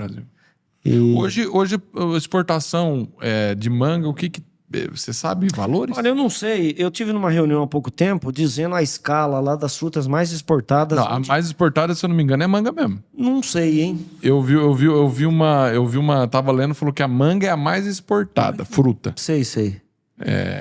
Fruta. Se for em fruta. Fruta fresca. Agora, né? se for em fruta assim, talvez seja laranja, né? Provavelmente. Mas eu falo em fruta, né? E suco, né? Então, se for em fruta, suco, é a manga, então. Aí, tinha visto, mas isso em 2020, eu acho, coisa de 250 milhões de dólares em exportação. Ou seja, vai dar aí 1 bi, né? É um volume considerável, né? De dinheiro. Se você for imaginar. Qualquer volume é considerável. E eu tenho um detalhe, né? Você estimula a maior produção. Você vê a produção de plantas como manga, quanto tempo uma mangueira produz? Nossa, antigamente um pé de manga era erradicado porque crescia muito com 10, 12 anos. Hoje eu tenho pomar de manga lá na minha propriedade e mais de 30 anos produzindo 100%. 30 anos E produzindo. não perde produção. Não perde, aumenta. Aumenta a produção. Quanto maior o pé, mais produção dá. E se você pensar, o que é manga? É árvore. É. Então você nem desmatar, desmata. Você está botando mais árvore no lugar. Não, realmente, a É agricultura interessante isso. é o pulmão do nosso país, né? Vamos falar a verdade, né? E fruta é tudo de bom, né? Fruta. Inclusive, um dado interessante, saber que isso é uma coisa que eu li ontem, que eu estava pesquisando. Manga é a fruta fresca mais consumida no mundo. Exatamente. Eu queria já deixar aberto aqui para vocês, não vim aqui para isso, mas que quem quiser e precisar de manga, estou à disposição. Certo? Minha firma é uma firma sempre em crescimento. E eu acho que a base da criação do ser humano é a palavra evolução. Eu acho que nós estamos aqui nessa terra, nessa passagem aí, de na média hoje em dia 80 anos, né? Mas a evolução em todos os sentidos. Evolução como um bom ser humano, fazer as coisas certas, evoluir na medicina, evoluir na agricultura, na pecuária, né? No caráter, né? Na dignidade. Eu acho que essa evolução é constante. E eu, Carlos Alberto Damasceno, enquanto tiver vida aqui nessa terra, né? Eu estou aberto aí para qualquer um que precisar de qualquer informação, certo? Para mim é uma alegria. E isso que eu estou passando nesse momento aqui agora, se fosse Deus, eu gostaria de ouvir a história de cada um que está nos ouvindo. Que eu acho que todo ser humano tem uma história bonita e digna. E o ser humano, para ser um ser humano, ele precisa ter lembranças de um bom passado para ter um ótimo presente e almejar um excelente futuro, né? Então, eu gostaria um dia, já falei para você, Walter, escutar a sua história de vida. Claro. Porque vocês dois são dois grandes seres humanos, viu? Obrigado pela oportunidade. Não, que isso. E obrigado também pelo seu Wilson, pelo convite. Nós estamos aqui para levar informação, né, de pessoas como você, assim, que estão produzindo aí há tanto tempo, para quem quer mexer com isso, querer saber mais, né, interesse de como é que funciona a exportação, que nós comentamos aqui, dos palitinhos, dos quadradinhos que mandam para o Reino Unido, uma coisa interessante, né? Muito interessante. Muita gente não sabe. Eu acho legal porque é o seguinte, ô Carlos, a importância para nós, e eu e o Roberto, o Renato, que é nosso produtor também, a gente sempre fala, o artista principal aqui não somos nós estamos aqui para poder viabilizar para que o produtor, que é o artista principal do nosso país, é o produtor. Então, vocês, e principalmente produtores como você, que se dispõem a ensinar, se abre a sua porteira, se dispõe a falar sobre, é tudo que a gente precisa para estimular mais ainda, e principalmente, que é um objetivo nosso, enquanto podcast, enquanto divulgadores, que é mostrar para o consumidor como é que trabalha o pessoal do agronegócio. Trazer uma proximidade entre produtor e consumidor, ao invés da gente brigar, a gente tem que trazer para o colo e mostrar para o consumidor que o agronegócio não é um vilão, ele é um produtor, ele sofre uma barbaridade para poder levar para a mesa do consumidor o que há de qualidade, né? Eu, como faço desde a hora que planta até a hora que vai vender na venda final, eu posso dizer para vocês todos que estão nos ouvindo o seguinte: o que encarece são os impostos. O que encarece é óleo diesel, que encarece é nota fiscal, você trabalhar certo. O que encarece é tributos quando você registra uma pessoa. Se você registra uma pessoa por R$2.000, você gasta mais 2 de tributos de recolhimentos. É isso que está acabando com o nosso país, é muitos tributos. Aí a população, com um pouco menos de cultura, que não consegue enxergar isso daí, recrimina o pobre do feirante que está vendendo a fruta lá na feira. E que no final da feira tem que vender a metade do preço, senão ele vai jogar fora, que é uma fruta perecível. Mas a pessoa do ciclo mais judiada que existe na face da terra é o produtor. Esse, ele tem câncer de pele, que nem eu estou começando a ter aqui, ó. Esse tem câncer de pele. Porque esse sofre os raios solares. Esse é judiado. Esse enruga o olho de tanta claridade que ele toma. Certo? Esse envelhece mais precocemente. O produtor. Esse é o que tem que ter valor. E, infelizmente, ali você vende uma fruta ali a 50 centavos o quilo e chega para o consumidor a R$5, que é um exorbitante. Mas passa por 4 cadeias de impostos para chegar lá. Então, nenhum desses, nem o atravessador, nem o produtor, nem o cara que compra lá para vender direto, nenhum tem culpa. É que realmente esse processo, de lá do fornecimento até na hora de chegar na boca do coisa, os impostos são muito mais caros, 10 vezes mais caros do que o preço da fruta em si. Entendeu? É isso que encarece. Então, precisava se avaliar isso daí, né? Eu acho que tem direito o povo de comer uma fruta boa, de qualidade excelente e num preço mais acessível, né? E aí é o que eu te falo, falta cultura para o nosso povo.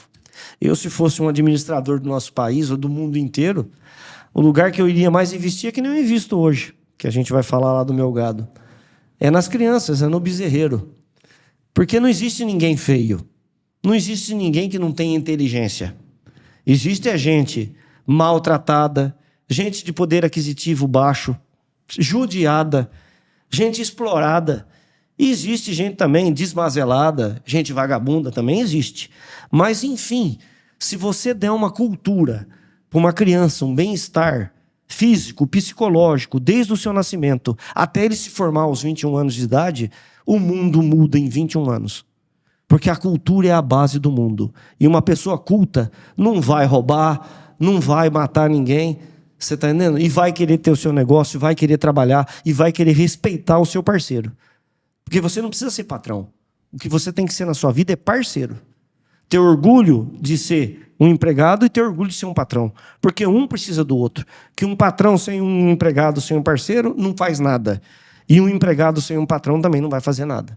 Essa parceria é uma parceria saudável, sempre com esperança de crescer. Eu acho que os nossos parceiros, os meus funcionários, têm que ter esperança. Esperança e fé de um futuro melhor. Não só o patrão. Todo mundo tem direito. É assim que eu toco as minhas empresas e os meus negócios. Perfeito. É isso aí. Porque o grande problema está aí, né? Está nesse gargalo que a gente... Exatamente. E isso a gente sempre fala. A gente já falou algumas vezes também aqui, que é o investimento na base é tudo, né? Exatamente. O investimento na base da população muda totalmente. Mas aí, deixa eu te perguntar um negócio. Você falou que o produtor vamos falar assim, é da cadeia o mais sofrido. Você, como produtor, o que Deus nessa religião, a fé e a agricultura tem para você assim? Tem um ditado que diz assim, Roberto, que Deus perdoa tudo e a todos a todo momento.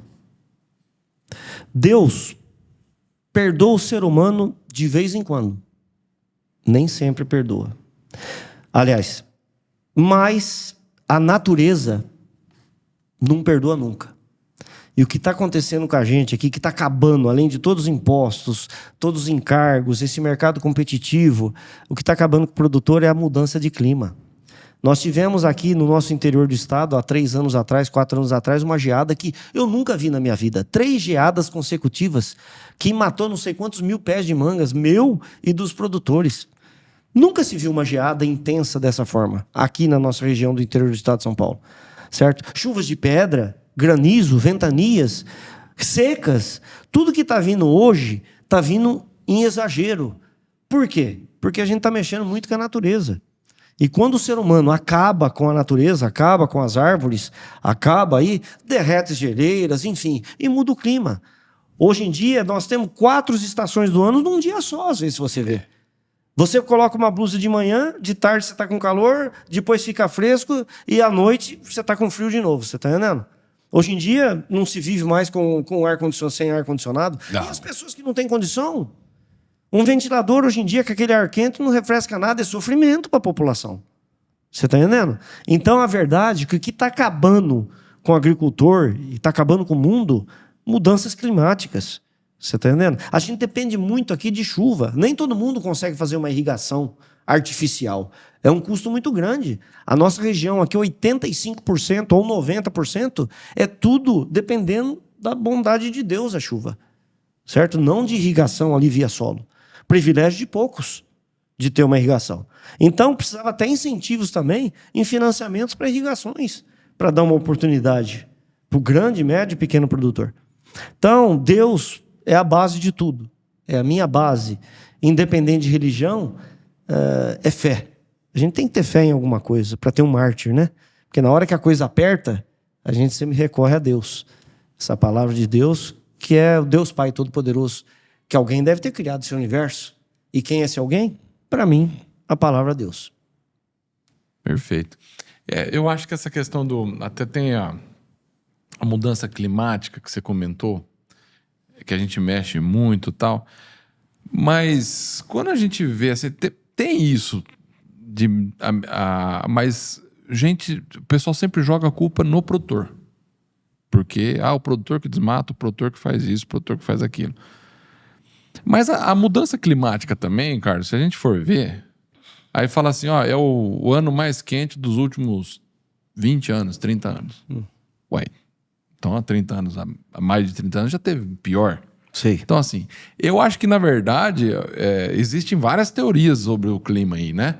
E tem gente que fala que não, isso é normal, acontece, daí depois volta, fica um tempo mais ameno, aí depois tem porque é a natureza que se movimenta mesmo, entendeu? Porque quando você faz um movimento, igual o pessoal fala muito da Amazônia, porque a Amazônia é o pulmão do mundo e tal.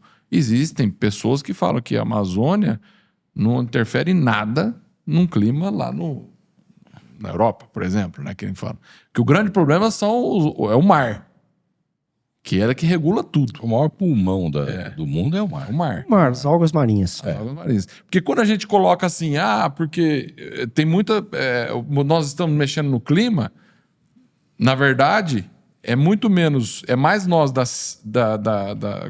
que usa no nosso dia a dia ar-condicionado, que a gente precisa hoje, porque não tem condição. Não tem condição. Nós mesmo, para o nosso luxo, acabamos mexendo com isso.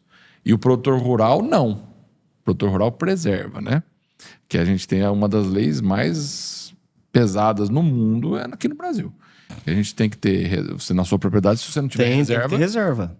Tem que ter reserva. Você não vai ter as suas... Ainda mais com o meu selo. Com o seu selo. Você tem que ter reserva. E você tem que cuidar dela. Tem que cuidar dela. Porque se entrar lá, desmatar, roubar alguma coisa, pegar fogo, quem é culpa?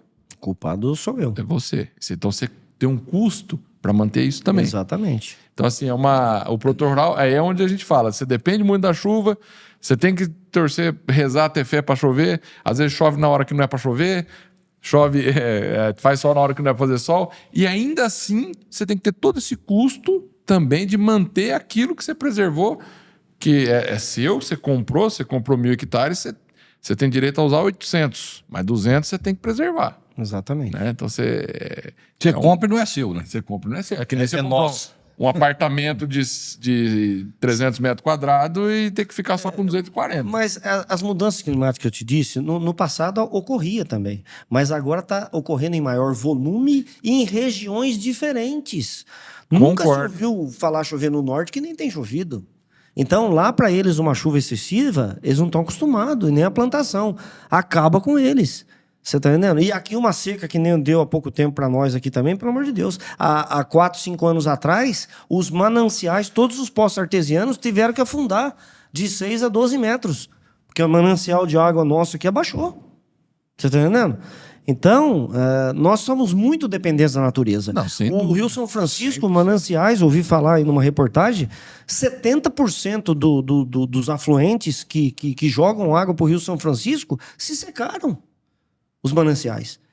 Você já pensou se não chove 2 anos em Minas Gerais, na nascente do rio? O que vai acontecer com os projetos de irrigação de manga, sendo que a prioridade é o ser humano, são as cidades, para se alimentar, para tomar banho, né? Então, é aí que tá, você tem as nós prioridades, somos muito dependentes lá do clima. Você fala, o Petrolina depende muito da irrigação. Depende demais. Nós 100% Se não tiver dependentes. aqui no nascente, lá não vai ter. 100%. Vai dar problema. 100%. Vai dar problema. Mas tem uma coisa também, você olha, principalmente os países europeus, que é o primeiro mundo, eles foram derrubando, construindo casa, construindo, e foram acabando com as florestas deles, né? Por isso o interesse tão grande no Brasil, né? Querer jogar o peso para cima da gente, porque agora eles não podem mais destruir as casas para plantar floresta, né? Tem como. Então eles não têm aonde mexer. É uma coisa problemática. Tem também as alterações climáticas no mundo. Você vê, acharam uma planta nascendo na Antártida.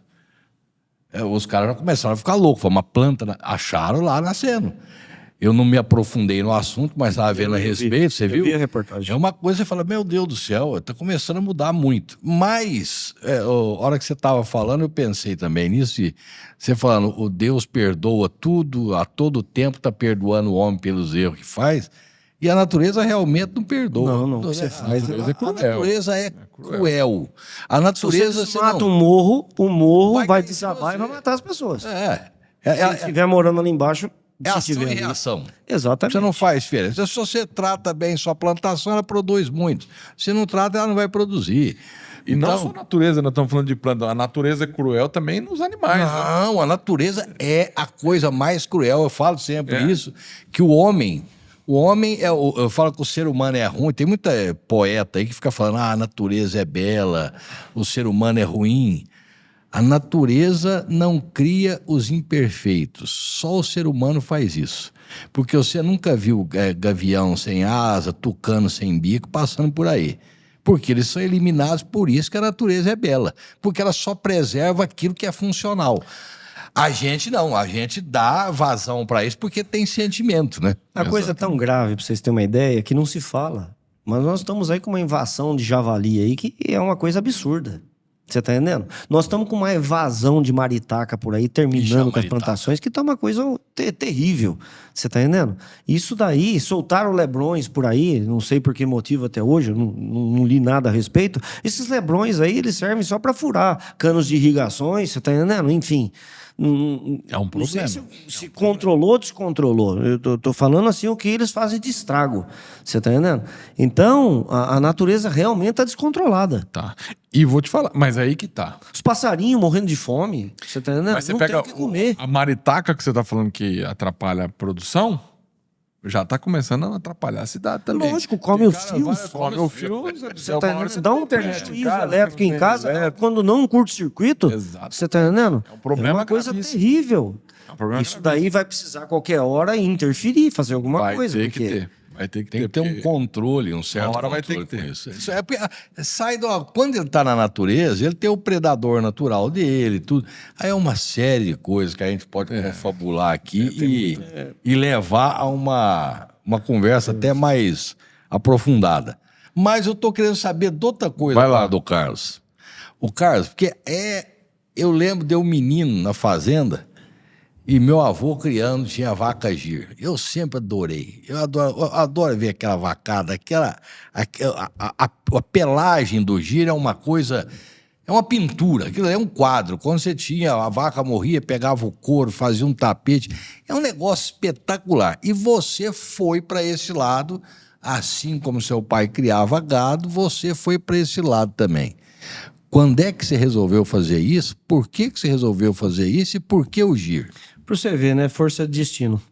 Meu pai, a última coisa que ele investiu, ele vendeu alguns imóveis aqui no interior e trocou a troco de 2 caminhões de novilhas. 2 caminhões. Devia ter lá umas 70, 80 novilhas que eram pequenas. E ele pegou, muito desbravador, foi lá para Goiás com essas novilhas para trocar troco de terra. Ele tinha sonho de comprar terra lá em Goiás. Comprou uma fazenda de 40 alqueires, chamada Fazenda Santa Rita, lá no município de Morrinhos, Goiás. Sim. Eu, naquela época, tinha 7 anos de idade. Isso há 50 anos atrás. E lá fui passar minhas férias, estava na primeira série do grupo. E meu pai tirava leite lá de 40, ele trocou as 40 novilhas pela terra, era barato naquela época, 50 anos atrás, e ainda comprou 20 vacas leiteiras cruzadas. Só que num belo dia, num domingo, o cara que tirava leite para ele pegou uma gripe forte, uma pneumonia, e faltou no trabalho. Meu pai levantou de madrugada, porque ele tinha que dar conta de tirar leite das 20 novilhas, então ele tinha que ter mais tempo, porque meio-dia passava o cara para pegar o leite, o leiteiro.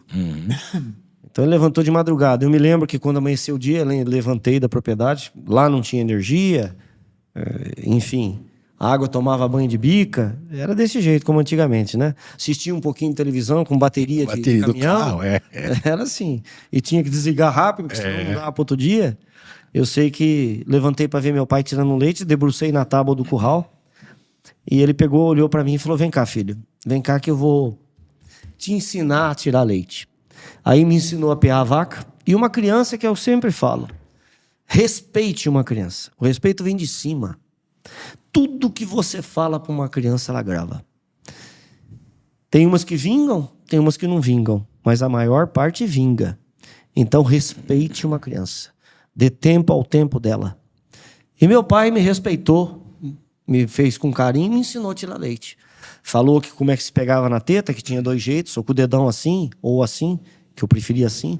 Na época, pegar transversal, amarrar o rabo para ela não ficar batendo no rosto da gente, e depois pegar o bezerro e pojar ele nas 4 tetas para a vaca descer o leite, certo? Com o estímulo da citocina que ela produz.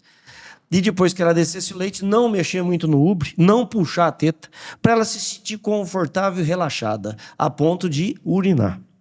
Aí a vaca, quando urinava, ela estava descendo leite. E assim ele me ensinou uma vez, teve essa paciência. Saiu um pouquinho de leite. Depois que meu pai morreu, daí 35, 40 anos, trabalhando no ramo de manga, comprei um manguezal de manga Aden lá perto do Mato Grosso, num japonês. E o japonês vivia levando cano, que ele vendia para os outros, não recebia. Ele ganhou tanto dinheiro comigo e recebeu em dia, que ele falou que queria me dar um presente. E queria me dar um presente. E ele queria me dar um dinheiro. Eu falei: não, o senhor não precisa me dar dinheiro, eu acabei de pagar o senhor. Não, pega uns R$1.000 de volta, o senhor usa porque o senhor quiser. Eu falei: não. Aí eu falei para ele: não quero dinheiro não. Ele falou: então, e você não quer uma vaca? Ele falou. E ele me deu uma vaca chamada Gaiola, uma vaca preta e uma novilha. Só que quando eu coloquei no meu pastinho lá, a novilha arrebentou toda a cerca, foi embora, foi 2 dias para achar ela, tive que matar a novilha de pasto. Mas a vaca produzia lá 2 quilos, 2,5 quilos de leite por dia. E eu fazia questão de tirar o leite da gaiola todo dia de manhã, para ter o meu leite fresco em casa. Eu morava até então na propriedade, na Santa Rita. E lá lembrei os ensinamentos do meu pai. E começou a paixão. Comecei a colocar o sêmen do gir em vaca meio sangue, mas comecei errado. Perdi 3, 4 anos com isso. Aí fiquei informado por um cara, amigo meu, Marcos Ferraro, que me levou até a CRV Lagoa, e me ensinou que tinha que acasalar num sangue puro. Me afiliei à ABCZ aqui em Bauru, sócio remido, que eu já tinha vontade de ir para frente, e depois me afiliei à ABC Gil, que é especificamente na raça do gir. Me afiliando aos dois, comprei quando eu andava com meu Fusca, por isso que eu te falo que nada acontece por acaso, entre Cajuru e Mococa, eu passava e tinha uma plaquinha FB, do seu Francisco Barreto. Foi lá que eu fui comprar minhas novilhas. E agora inaugurei o meu bezerreiro com o neto do seu Francisco Barreto, o Zé de Castro. Choramos muito, abraçamos muito, porque dei continuidade de um dos pioneiros, que foi o avô dele, e parou na sucessão do neto, passou do avô para o neto, e o neto, agora os filhos, infelizmente, não deram sequência. Não que não sejam capacitados, mas cada um gosta de uma coisa. E aí comprei 3 novilhas, e o meu rebanho foi feito em cima das novilhas FB. Uma novilha de 80 anos de melhoramento genético que aquele senhor Francisco Barreto fez. O primeiro boi indiano importado da Índia, chegado no meio dos Nelores, foi desse senhor, Francisco Barreto. E a minha genealogia do gado é em cima de tudo que se tem de moderno, em cima de um dorso forte, que você pode jogar jogral, você pode jogar Gengis Khan, você pode jogar qualquer touro em cima, que é uma árvore genealógica aberta de dorso e aprumos fortes. Tanto é que comecei a criar, e o que eu levava... Primeiro fiz o meu rebanho em 9 anos, de compras, de conhecimento. E trabalhando com manga, para sustentar isso daí. Depois de 9 anos, tive o privilégio de conhecer o meu assessor Fausto, certo? O Águia, o olho de águia, trabalhando aí 12 anos na BC Gil, fazendo torneios e vendo o leite no balde. Ele conhece as bisavós, as avós, as mães das atuais recordistas. E com ele comecei a comprar e fazer os acasalamentos. E com isso, em 3 anos de pista de ranking, consegui me consagrar com um pequenininho rebanho, o melhor do estado de São Paulo já 2 anos consecutivos, criador. E esse ano, em Goiânia, recebeu o 2º melhor do ranking nacional.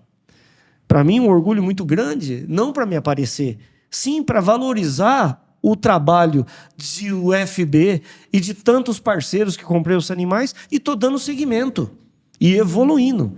Eu levava para as exposições, eu não tinha o que escolher, eu tinha que levar o que eu tinha. Por isso que eu te falei que a base é antes do bezerrinho nascer, no pré-parto, de cuidar da mãe, para que o bezerro nasça saudável, para que você dê uma estrutura para ele, que ele tendo. A base da Santa Rita é o seguinte, é uma boa genética, com a excelente nutrição, que sem você ser bem nutrido, você não é nada bonito. Depois você tem que ter uma sanidade, controle de pragas, vacinas. E por último, um grande manejo, com muito amor e carinho e profissionalismo. Tratar bem os animais com carinho, porque ele te retribui. Mesmo você não dando carinho, ele te retribui.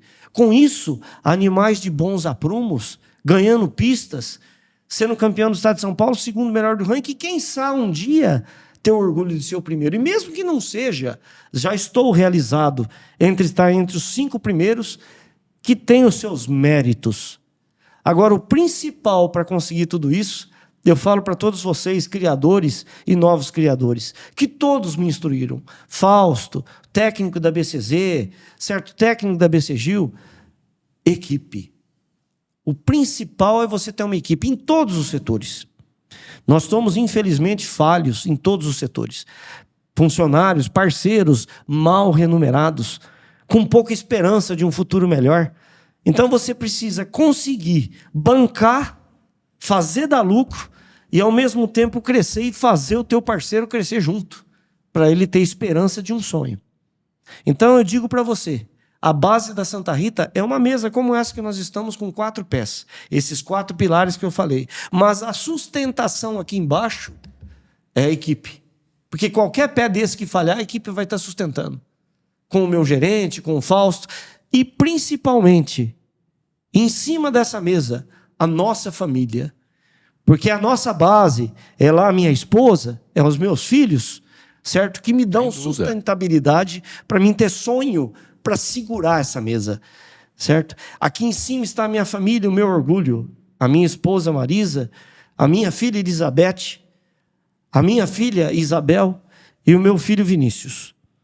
Todos me dão orgulho, certo? Da minha base. Em cima dessa mesa, os nossos sonhos, da gente poder segurar esse alicerce e crescer e evoluir para um bem-estar do primeiro melhor alimento do mundo, que é o leite materno, e que depois vem o leite de cabra e o leite do gir leiteiro, adoisador, com menor teor de beta-caseína e o menos indigesto que existe. Então, e acima de tudo isso, aí que vem aquela palavra Deus. Se nós não tivermos Deus, que se simboliza em luz, porque onde há luz, a vida, e onde há vida, há Deus, com certeza, porque Deus representa a vida, é Deus lá em cima, nos iluminando, nos dando o nosso caminho para a gente seguir em frente na evolução de fazer a caridade, melhorar a cada dia e chegar no nível que eu acho que eu já estou chegando e já cheguei, de saber pedir perdão, mesmo sem estar errado, para mostrar para o caminho de quem erra que a gente é humilde o suficiente para pedir perdão, para que não haja um conflito. Eu acho que a sabedoria para chegar nesse ponto do perdão são para poucos, mas desejo isso para todos. E quem tem que mudar não é ninguém que está ao nosso redor. Quem tem que mudar somos nós. A mudança É fato. se cobra de você, não se cobra do próximo. É de você que você tem que cobrar. É isso que eu posso desejar para todos. Como é que seria hoje o Carlos Damasceno passando pelo que passou, andando naquele Fusca que te deixava meio preocupado, passando na FB, via as vacas, depois conseguiu comprar essas vacas e já estava no seu caminho, você não tinha visto ainda, né? Ou já tinha visto, mas não sabia. Como é que hoje seria um encontro do Carlos com o pai e com a mãe para contar como é que está a minha vida hoje? Eu acho que esse encontro acontece todos os dias. Eu acho que onde que eles estão, eles são limitados. Porque meu pai já falou comigo. Meu pai pediu uma vez para mim, eu estou falando para mim, não estou falando para vocês.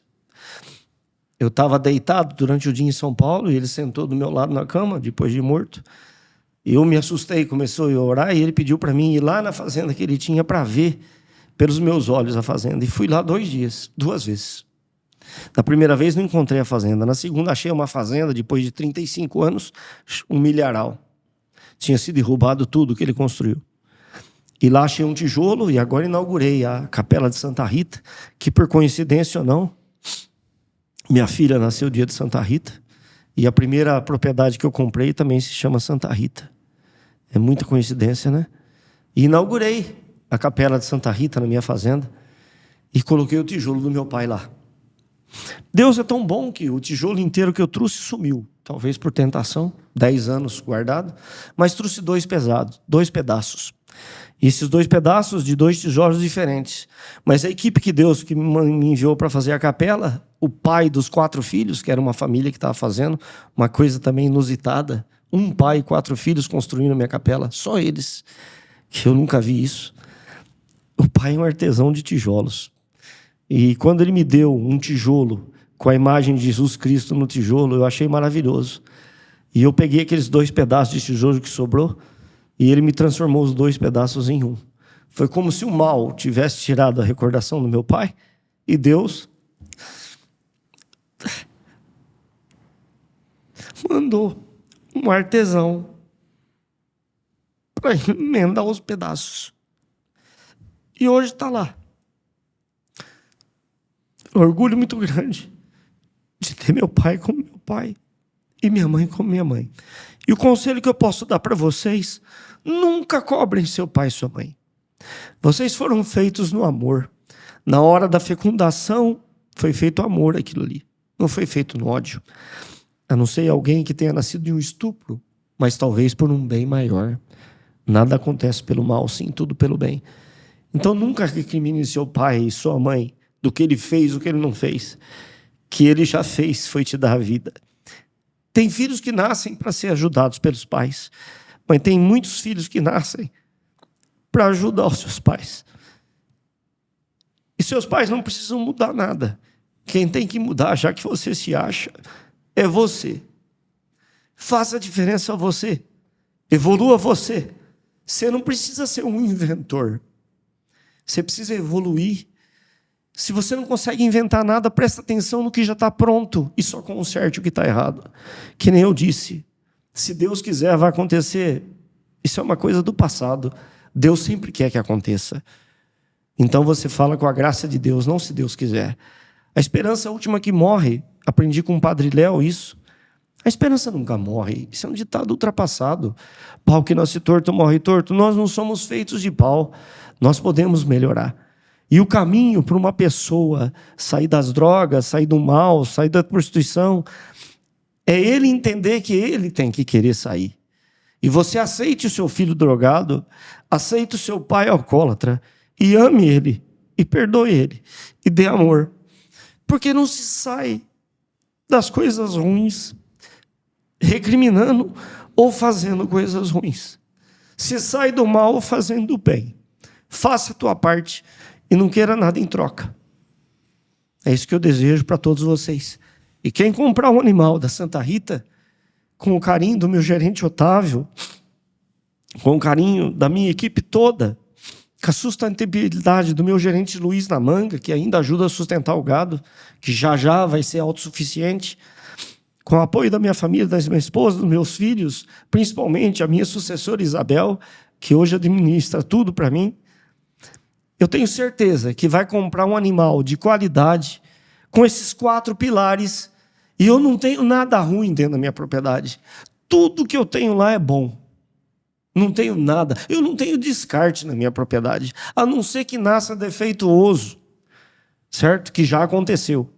Mas pouco. Acho que foi 1 ou 2 vezes. Caso contrário, tudo que vocês comprarem, vocês vão estar comprando uma pureza. Amor de Deus, vocês vão estar comprando.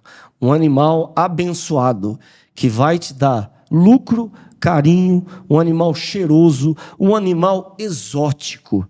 Um animal que cada um que pingar no chão é uma surpresa.